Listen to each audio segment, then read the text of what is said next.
What is up, YouTube? Hope everyone's having a good day. It is Lord Zangfei here with Uber Set Challenge Episode 1. Aldurs WatchTower. Aldur is usually assumed to be a druid by old fans of Diablo, and his name is a popular one for druids in the Diablo fan fiction series called Winds of Kharon. His watchtower may refer to the Turdurlia, the Tower of Nature, which is said to be the greatest of druid colleges, located in the region of Skoskland. Aldur is also the name of a god in the fantasy series The Bulgardia and the Malarine by David Eddings. It's very possible someone within Blizzard North enjoyed these books enough to give him a cameo, but we will never know. With Skoskland being a confirmed region in Diablo 4, we may be seeing Aldur's return to the Diablo series. Aldur was released in Diablo expansion and consists of 4 items, but the set can only be completed by a druid. It also gives a nice aura around you when the set is complete. Let's dive into it. Alright, for the first item we have the Druid Helm. Does 45 to energy, full set, some cold resistance, some faster hit recovery. We slam 2 burrs in there for the damage reduction. Then the boots, 40% faster run walk, really good. 50 to life, 50 to fire res, 45 to dexterity. These are some solid boots. The armor, 45 to vitality. Element, shape shifting skills, 20 strength, 50 to dex, 50 light resistance. And last but not least, the weapon. We went ahead and slammed 3 burrs in there, with 30% increased attack speed, the mana stolen per hit, life stolen per hit. Now when you do have the full set, there are some real good benefits. With this 2 items, you do get 150% bonus to attack rating. That is really good. Sometimes if I'm struggling to get attack rating on weird builds, I'll put the armor and the boots on. It really helps. For the complete set, you get 3 to all druid skills, 350 enhanced damage, all resistance plus 50, 150 to defense, 150 to mana. The items look really good on paper. Unfortunately, Fury, Druid, Wolf doesn't play very well in Uber Tristam. But let's go ahead and get right into the run. So after a whole bunch of pre-buff, enchant with Demon Limb, Call to Arms, got faded with the Treachery. We're going to go ahead and swap out all our gear for Aldurs here. I got some potions in my belt that I forgot to drink. This run took a lot longer than I thought. I mean, like I said, it looks really good on paper, and then you get in here and one of the biggest problems with the Fury Druid is that the hits are interruptible, so you spend quite a bit of time in the faster hit recovery animation, especially against Mephisto here, just because you're getting hit by so many different spells at once. I realized I forgot to drink my potion, so go ahead and do that. I went ahead and did the bear instead of the oak sage because it just didn't seem to matter what I did. The oak sage just dies pretty much instantly, especially against Mephisto. And the bear, he can take some hits, you know. So as you can see, I'm having absolutely no problem with survivability. That's because we're rocking 84 fire absorb integer and 20 light absorb integer. And the secret with that is that you don't want to have max resistance, especially with the fire. 84 fire absorb is a lot. And if you have full resistance, the enemy won't even be doing that much damage. So we have our resistance now at, I believe, 30% fire. And as you can see, every time those mages throw that fireball at me, it's pretty much healing me instantly. So keep that in mind if you're trying to do absorb builds in here and you're really stacking it, like we're using Rising Sun and Phoenix, and together both, like I said, 84 fire absorb makes it to where you're pretty much invulnerable against fire enemies. With this build, we did a max strength and max dex build. We have 410 strength, 331 dexterity, and barely 122 vitality. And I did that because it is an absorb build, so you don't need a lot of health and pretty much get away with the baseline, because I do have quite a bit of life in my charms with my max AR life small charms that I'm using here. So we finally get Mephisto down.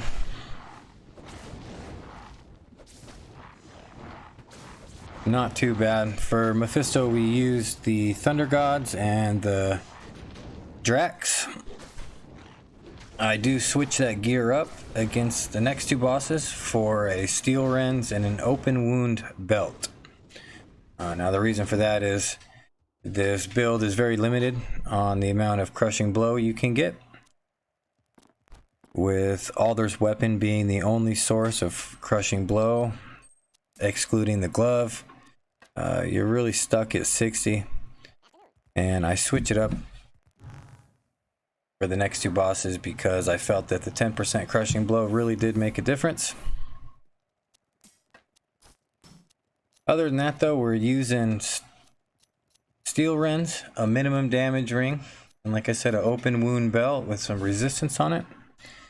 Perfect Raven Frost, a Phoenix Monarch, Rising Sun Amulet, and on our secondary I have a Brand Demon Crossbow. You may be asking yourself, why do I have the Demon Crossbow? Well, it does have a 35% chance to cast amplified damage when you are hit. If you've never played a shapeshifter before, the only time that you can cast a spell is if it procs like that. So, seeing as I don't want to keep the life tap or keep the Decrepify as a charge, because I would have to unshapeshift, I would lose the extra levels that I use for pre-buff here.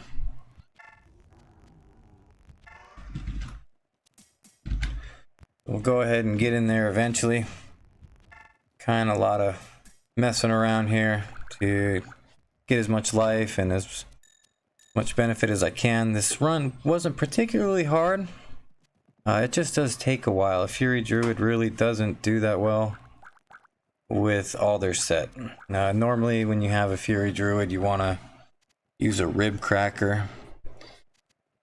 I've pretty much only ever used Rib Crackers when I'm playing Druid Shapeshifter because it is just the best for attack speed and Crushing Blow and damage.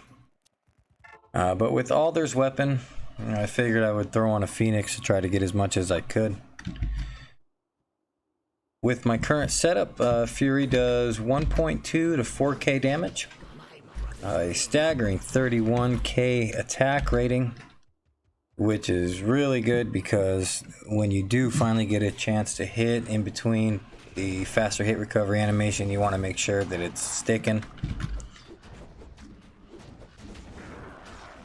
Against Baal and Diablo, I have 70% Crushing Blow. I have 45 faster hit recovery, so I do hit the 4 frames. So as much as I am in that animation, it's only 4 frames.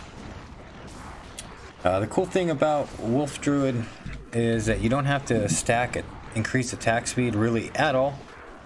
Every point in Wolf does increase your attack speed and your attack rating.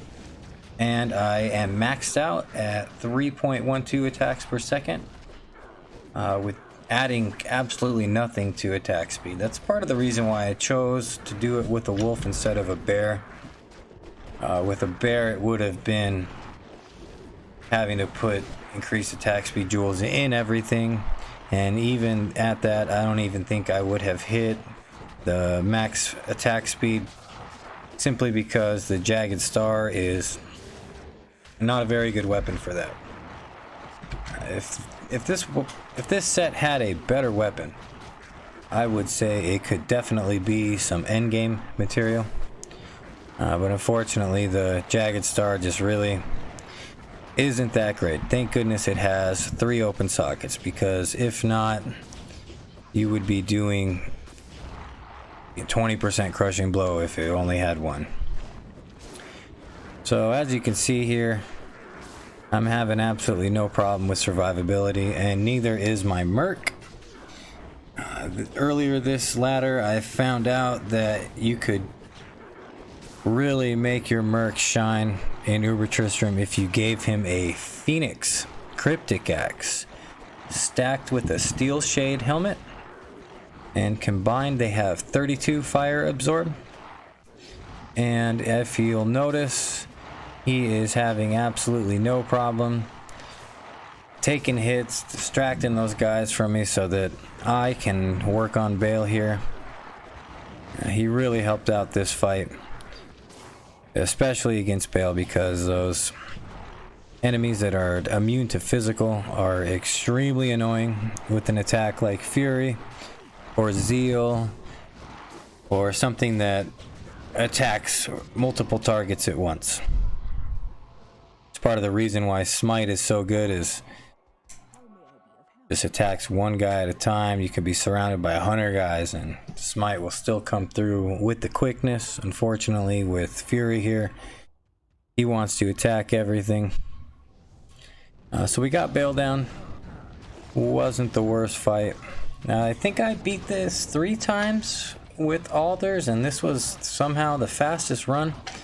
And it still took a good 17 minutes, I think. I mean, the problem is you're just hitting all the other enemies. If you'll notice right here, Diablo spawns those cauldron things that spawn the Venom Lords, and that just really throws me off. If I was one-on-one against Diablo, I would kill him very fast, but I'm attacking all these Venom Lords instead. Kind of wasting my time here. I probably should have tried to run away and pin him against the building, but you know, sometimes with these absorb builds, it's always fun to just stand in the middle of all that and watch your health and not go down. It's a good feeling, that's for sure. So you'll notice that again, I get him pretty close, and then more Venom Lords start to spawn, and next thing you know, Diablo's health is creeping up. You definitely want to make sure you do have a source of open wounds. Part of, I think, the problem with using the open wound belt is that I do only have a 10% chance to cast it, and that wouldn't be a problem if I was fighting the bosses one-on-one. But seeing as how surrounded I am, that 10% chance could hit on a Venom Lord, and I could completely miss the open wounds proc on Diablo, which is exactly what happened right there, because his health goes right back up. So that's kind of the downfall with Fury. If you're rocking that rib cracker though, you'll have no problem with that, because you will annihilate everything around you pretty quickly. So we're just going to go ahead and bask in the flames, get us a tan over here, and wait for him to stop spawning so many damn Venom Lords. I was really impressed with the mercenary on this fight. I mean, he is not even phased. I don't think I've seen his life go below the green since we've killed Mephisto.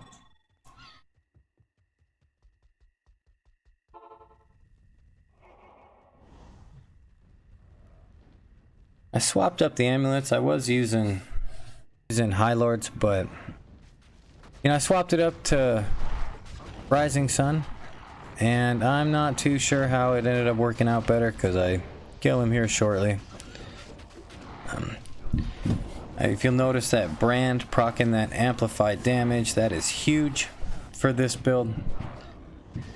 It's huge for pretty much any shapeshifter build. I really recommend that weapon. A lot of people like to keep the call to arms on the secondary, and I'm more of a either have a charged wand or something to cast a curse. So that was it. He finally died. Go ahead and go over all these items real quick. My inventory is filled with max AR, lifers, a couple faster hit recovery, a couple faster run walk. I just kind of grabbed whatever. And for the skills, before I forget, we maxed Fury, Lycanthropy, Werewolf, Summon Direwolf, and we put the rest into Summon Grizzly. And we did summon Direwolf because that does increase the life to the bear. That's not too bad. 1420 Amazon. Appreciate you guys, and have a good day.